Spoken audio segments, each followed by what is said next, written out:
سوچیں ذرا کہ آپ لوگ کسی ایسی جگہ پر بالکل تنہا ہوں جہاں پر آپ کو امکان ہو کہ آپ کے وجود کے علاوہ کوئی انسان وہاں پر موجود نہیں ہے، اور آپ سے کچھ ہی فاصلے پر کچھ ایسی مخلوقیں موجود ہیں جو کہ انسان یا جانور نہیں، اور آپ جس جگہ پر موجود ہیں وہ ایک پہاڑی جگہ ہے اور جنگل سے گھرا ہوا ہے اور گھاٹیوں سے، اور وہ جو بھی لوگ ہیں وہ جنگل میں جگہ جگہ پر موجود ہیں، اور جہاں بھی وہ ہیں انہوں نے آگ جلائی ہوئی ہے اور اس کے ارد گرد رقص کرتے ہوئے نظر آ رہے ہیں، اور وہ جانوروں کا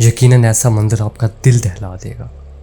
تو آج کی سٹوری ایسے ہی ایک جگہ سے اور ایسے ہی ایک شخص سے ریلیٹڈ ہے۔ السلام علیکم، میرا نام حارث ہے اور میرے اس channel horror thrill with Haris پر ہورر سٹوریز اور قصے کہانیاں اپلوڈ ہوتی۔ اگر آپ کو بھی ایسے ہی ہورر سٹوریز اور قصے کہانیاں وغیرہ سننے کا شوق ہے تو دیر مت کیجیے، جلدی سے چینل کو سبسکرائب کر کے بیل آئیکن کو پریس کریں تاکہ ان فیوچر آپ کو ایسی ہورر تھرلنگ سکیری سٹوریز سننے کو ملتی رہیں جو کہ آپ کو خوف زدہ کرتے ہیں۔ آپ کے ساتھ بھی زندگی میں کبھی کوئی ایسا انسیڈنٹ ہوا ہے، ایسا ہورر سکیری کریپی جو کہ آپ کو لگتا ہے کہ شیئر کرنا چاہیے، تو بلا جھجک میرے دیے گئے واٹس ایپ نمبر پر شیئر کریں جو کہ آپ کو اسکرین پر شو ہو رہا ہوگا، اور نیچے ڈسکرپشن میں بھی واٹس ایپ نمبر اور انسٹاگرام آئی ڈی دونوں مینشن، جہاں مناسب لگتا ہے شیئر کریں۔ تو انشاءاللہ میں آپ سب کی بھیجی گئی سٹوریز پر وائس اوور کروں گا۔ اگر اب آپ کے پاس ہیڈ فونز اویلیبل ہیں تو جلدی سے پہن لیجیے اور کسی اندھیری خاموش جگہ پر بیٹھ کر لائٹس کو آف کر دیجیے تاکہ کہانی کا مزہ لے سکیں۔ تو سٹوری کی جانب بڑھتے ہیں۔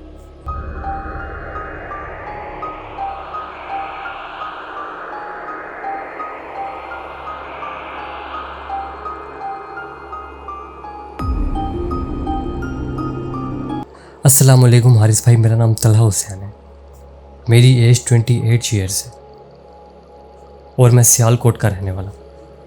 مجھے گھومنے پھرنے کا اور پہاڑی علاقوں وغیرہ میں جانے کا کافی زیادہ شوق تھا، اور مالی حالات بھی ہمارے تقریباً ٹھیک ہی تھے، تو ہم سال میں 2 یا 3 ٹرپ تو کر ہی لیا کرتے تھے ناردرن ایریاز کی۔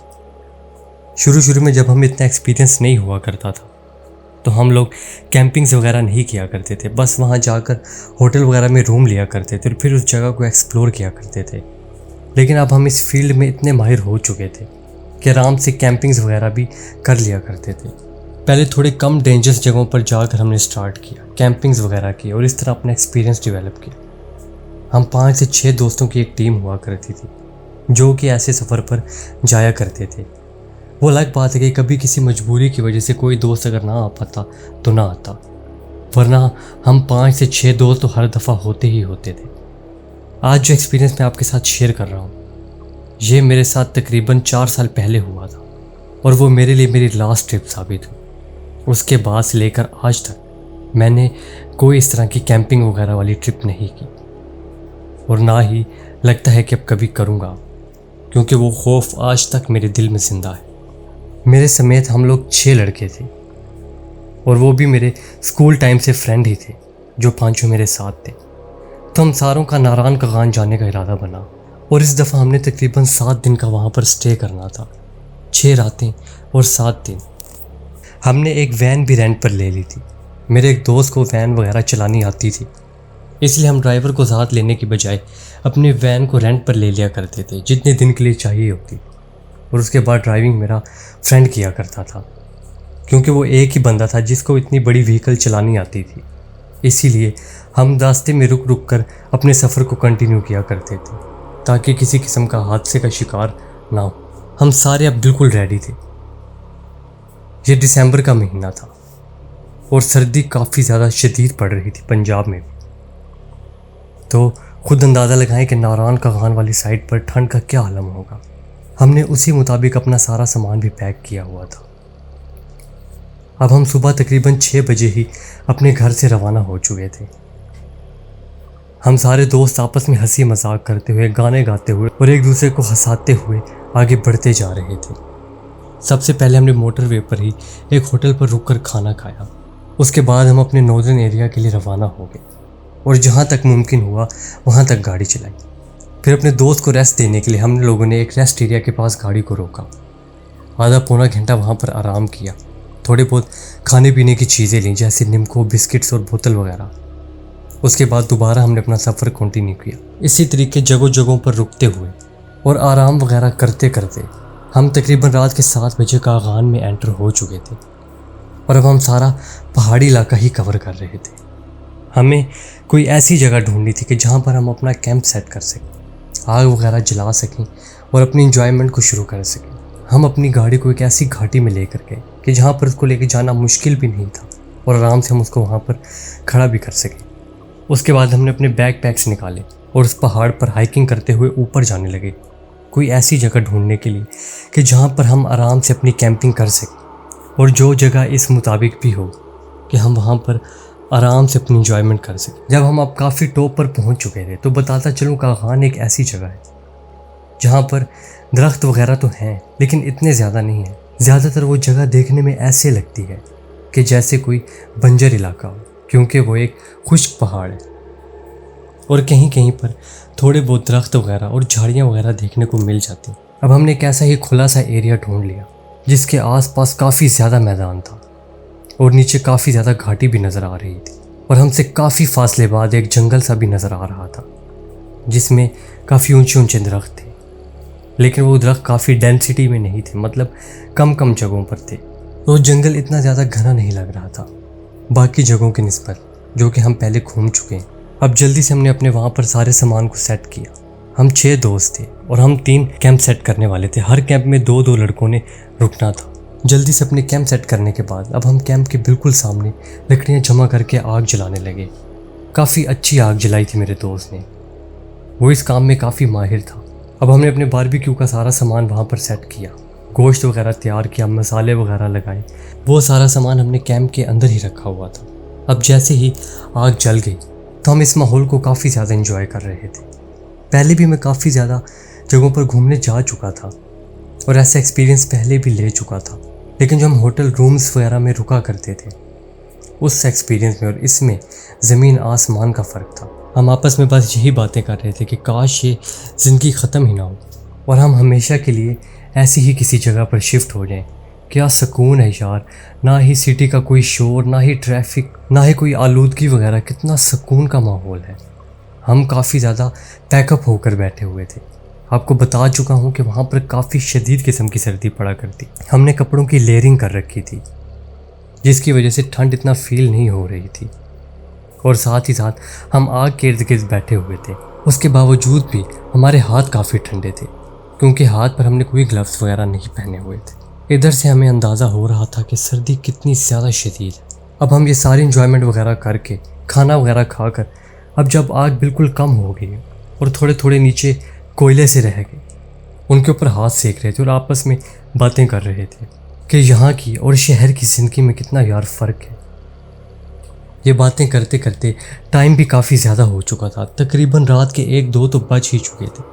تو تمام لڑکوں کا یہی مشورہ تھا کہ اس نظارے سے جی تو کبھی بھی بھرنے نہیں والا، لیکن ہمیں اب سو بھی جانا چاہیے تاکہ صبح اٹھ کے اگلے ایڈونچرز پر جا سکیں، کیونکہ ہمیں وہ پورا ایریا وزٹ کرنا تھا۔ آگ کو یوں ہی جلتا چھوڑ دیا کیونکہ وہ ہمارے کیمپ سے کافی دور تھی، اور وہ اگر کوئی جنگلی جانور آتا بھی تو اس کو دور رکھنے میں مدد دے گی، اس لیے آگ کو جلتا چھوڑ کے ہم اپنے کیمپس کی طرف جانے لگے، اور جاتے ساتھ ہی تھکاوٹ بھی بہت تھی، اور کیمپس کے اندر جاتے ہی ہمیں نیند آنے لگی اور پتہ ہی نہیں چلا کہ کب ہماری آنکھ لگ گئی۔ جب میری آنکھ کھولی تو تقریباً 3:30 بجے کا ٹائم تھا اور مجھے کافی زور کا واش روم آیا ہوا تھا، تو میں نے اپنے دوست کو اٹھانے کی کوشش کی کہ وہ میرے ساتھ ہے۔ تھوڑی کوشش کرنے کے بعد وہ اٹھ گیا، نیند میں چلتا ہوا میرے ساتھ آنے لگا۔ میں نے اسے کہا تم یہیں کھڑے ہو جاؤ، بس میں ہلکا ہو کر آیا، اور جیسے ہی میں آگے بڑھا تو مجھے پتہ ہی نہیں چلا کہ آگے بالکل نرم مٹی تھی۔ اس مٹی پر جیسے ہی میرا پاؤں آیا تو میں ڈس بیلنس ہو گیا کیونکہ وہ نرم مٹی تھی اور اس کے نیچے کافی گہری گھاٹی تھی، تو میں پتھروں سے لگتا ہوا اور درخت کی شاخوں سے لگتا ہوا نیچے گھاٹی میں گر گیا اور میری چیخیں نکلنے لگیں۔ تو جو میرا دوست اوپر کھڑا ہوا تھا وہ بھی مانو بے ہوشی سے اٹھا اور ہڑبڑی میں کہنے لگا، اوے طلحہ کدھر ہے تو یار، اوے ٹھیک تو ہے نا، لیکن میں نے اس کو آگے سے کوئی جواب نہیں دیا، بس اپنے درد میں کرا رہا تھا، کیونکہ مجھے کافی زیادہ چوٹ لگی تھی۔ بے شک بظاہر مجھے ایسا تو نہیں لگ رہا تھا کہ میری کوئی ہڈی وغیرہ ٹوٹ گئی، لیکن میرے گوشت پر کافی دباؤ آیا تھا، ہاتھ اور پاؤں والی جگہ سے، اور ایسے لگ رہا تھا کہ اس جگہ سے گوشت پھٹ چکا ہے، اور اسی کی درد کی وجہ سے میں کرا رہا تھا۔ تو اس نے کہا میں بھی اپنے باقی دوستوں کو لے کے آتا ہوں، تجھے ہم اوپر اٹھا لیتے ہیں، پریشان مت ہو، میں بس ابھی آیا۔ وہ یہ کہہ کر کیمپس کی طرف بھاگنے لگا۔ اس کے بعد تقریباً 15 سے 20 منٹ گزرنے کے بعد بھی وہ واپس نہ آیا۔ میں کافی زیادہ پریشان ہو گیا کہ وہ ایسا کیوں کر رہا ہے اور واپس کیوں نہیں آیا۔ اب میں نے ساتھ ہی لگی جھاڑیوں کو پکڑا اور ان کا سہارا لیتے ہوئے کھڑا ہوا۔ تو اللہ کا شکر ہے کہ مجھ میں اتنی ہمت تھی کہ میں کھڑا ہو گیا تھا، اور کوئی اتنی زیادہ گہری چوٹ نہیں کہ میں کھڑا نہ ہو پاتا۔ اب میں ہلکا ہلکا چلتا ہوا اس گھاٹی کی طرف جانے لگا۔ وہ گھاٹی اتنی زیادہ گہری تو نہیں تھی، لیکن جس گھاٹی پر ہم نے اوپر کیمپ لگایا ہوا تھا یہ اس سے بھی بڑی تھی۔ تو میں آگے چلتا رہا کہ ہو سکتا ہے شاید کوئی انسان دیکھنے کو مل جائے، اور میں کافی زور زور کی آوازیں دینے لگا، لیکن اتنے زور کی آوازیں دینے کے باوجود بھی مجھے وہاں پر کوئی بھی نظر نہیں آ رہا تھا۔ ایسے لگ رہا تھا کہ انسانوں کا تو یہاں پر کوئی نام و نشان ہی نہیں ہے، اور دور دور تک کوئی انسان یہاں پر ہے ہی نہیں۔ پھر میں دوبارہ سے اسی جگہ پر گیا کہ جہاں سے میں نیچے گرا تھا، اور اوپر دیکھ کر میں اپنے دوستوں کو آواز دینے لگا، کہاں رہ گئے تم لوگ یار، آئے کیوں نہیں اب تک، مجھے کافی زیادہ درد ہو رہا ہے۔ لیکن وہاں سے مجھے کوئی جواب بھی نہیں آیا۔ تو اب میں نے فیصلہ کیا کہ اپنے اوپر دوستوں سے مدد مانگنے کی بجائے اسی گھاٹی میں سیدھا چلتا جاؤں گا کہ جب تک مجھے کوئی آبادی نہ ملے، اور جہاں پر مجھے آبادی مل گئی وہاں ہی مدد لے لوں گا، اور ان کو ہی کہہ دوں گا کہ وہ مجھے میرے دوستوں تک پہنچا دیں، کیونکہ وہاں سے اوپر چڑھنا تو بہت زیادہ مشکل تھا، اور وہاں سے اوپر جانے کا کوئی اور راستہ بھی مجھے دکھائی نہیں دے رہا تھا۔ اب میں اسی گھاٹی میں یوں ہی آگے بڑھتا جا رہا تھا، اور اب نہ جانے کیوں مجھے ٹھنڈ بھی بہت زیادہ شدید محسوس ہونے لگی تھی، جو کہ پہلے بالکل نہیں ہو رہی تھی۔ لیکن اس پوری تکلیف کے باوجود میں آگے بڑھتا رہا اور بڑھتا رہا، لیکن وہ گھاٹی ختم ہونے کا نام ہی نہیں لے رہی تھی۔ مجھے تو یقین ہی نہیں ہو رہا تھا کہ میں کسی پہاڑ کے اوپر موجود ہوں، بلکہ مجھے ایسا لگ رہا تھا کہ یہ تو کوئی میدانی علاقہ ہے اور میں کسی پہاڑ پر نہیں ہوں۔ اتنی بڑی گھاٹی کیسے ہو سکتی تھی اس پہاڑ پر؟ لیکن میں چلتا جا رہا تھا اور چلتا ہی جا رہا تھا۔ میرے منہ سے دھند نکل رہی تھی اور آسمان پر پورا چاند دکھائی دے رہا تھا۔ اب مجھے جنگل کے اندر سے بھیڑیوں کے بولنے کی بھی آواز آنے لگی تھی، جیسے وہ رات کے ٹائم اپنی آوازیں نکالتے ہیں نا، بالکل ویسے والی خوفناک قسم کی آوازیں۔ اب مجھے اپنے سے تقریباً 50-60 قدم دور ہلکی ہلکی ایسی روشنی جلتی ہوئی دکھائی دے رہی تھی کہ جیسے کوئی انسان وہاں پر آگ لگا کر بیٹھا ہوا۔ تو میں نے اپنے قدم تیز کیے اور تیزی سے اس جانب بڑھنے لگا۔ اب آگے بڑھتے بڑھتے میں نے دیکھا کہ وہاں پر کافی گھنا جنگل بھی شروع ہو چکا تھا، اور جنگل کے اندر سے کافی جگہوں سے اس قسم کی روشنی آ رہی تھی کہ جیسے کئی لوگوں نے جگہوں پر، بلکہ مختلف جگہوں پر آگ جلا کر بیٹھے ہوئے، اور ایک دوسرے سے کافی فاصلے پر اور علیحدہ علیحدہ گروپس بنا کر بیٹھے ہوئے ہیں۔ اب جو آگ مجھے سب سے قریب نظر آ رہی تھی، میں جلدی سے اس کی طرف بڑھنے لگا۔ اب میں اس سے تقریباً اتنا ہی دور ہوں گا کہ بس میں ان کی شکل کو آرام سے دیکھ پا رہا تھا، اس کے علاوہ ان کو اچھلتا ہوا دیکھ پا رہا تھا۔ تو یہ منظر دیکھ کے میں آپ کو بتا نہیں سکتا کہ مجھے کس قدر صدمہ لگا۔ میں جن کو دیکھ رہا تھا وہ کوئی انسان تھے ہی نہیں، نہ ہی وہ کوئی جانور تھے۔ وہ ایسی خوفناک اور بھیانک قسم کی مخلوق تھی کہ میں آپ لوگوں کو الفاظ میں تو کبھی بھی وہ بیان نہیں کر سکتا۔ بس اتنا ہی کہہ سکتا ہوں کہ وہ خوفناک اور بھیانک چیز تھی، اتنی زیادہ بھیانک کہ کسی کی بھی جان لے لے، اور اگر جان نہ بھی لے تو اس کو بے ہوش تو ضرور کر دے۔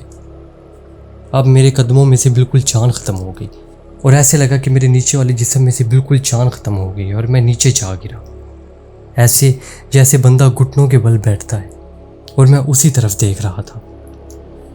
وہ لوگ اپنا ہی کوئی خاص قسم کا رقص کر رہے تھے۔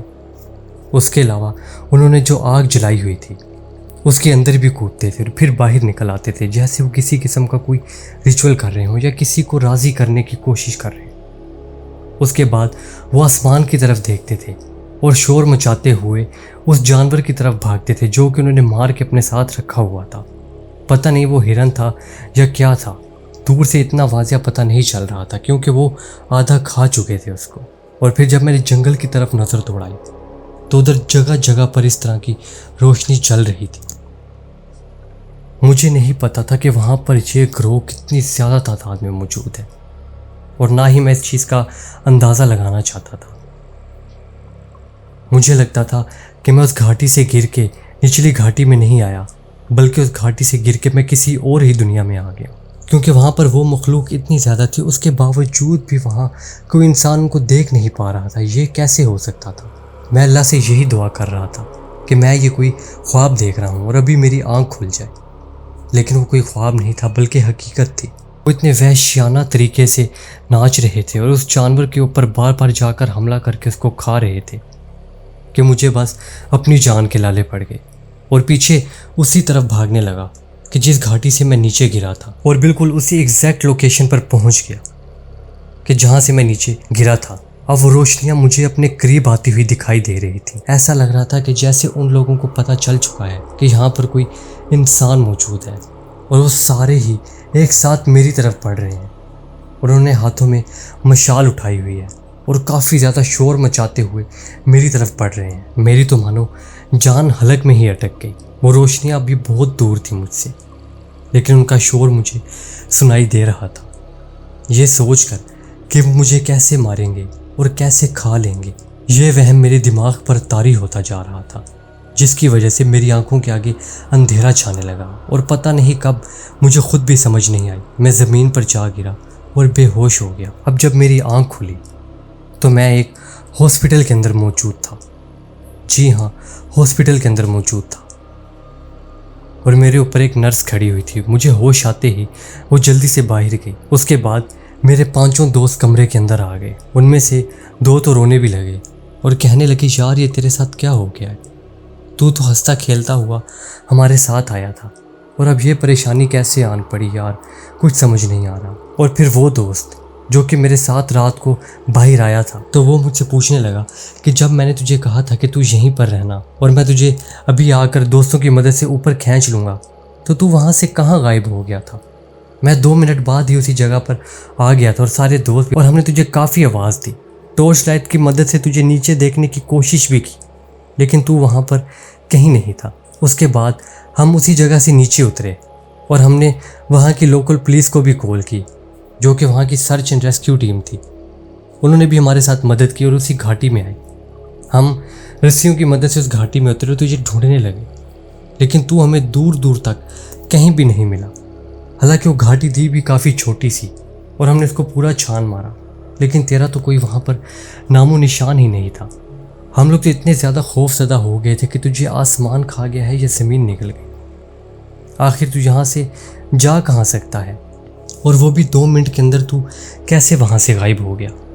جب ہم گھاٹی کے اوپر آنے لگے اسی جگہ سے، اور وہاں پر واپس آتے ہوئے ہم نے دیکھا تو بالکل اسی جگہ پر پڑا ہوا تھا جہاں پر میں تجھے چھوڑ کر دوستوں کو بلانے گیا تھا، اور تجھے وہاں دیکھ کر ہمیں کسی کو بھی یقین نہیں ہو رہا تھا کہ تو واقعی میں وہاں پر پڑا ہوا ہے، کیونکہ ہم وہاں سے ہی ہوتے ہوئے اس پوری جگہ کو دیکھتے ہوئے تو آگے گئے تھے اور پریشان ہوئے تھے کہ تو گیا کدھر، اور پھر اتنے عجیب طریقے سے تو اسی جگہ پر پڑا ہوا تھا۔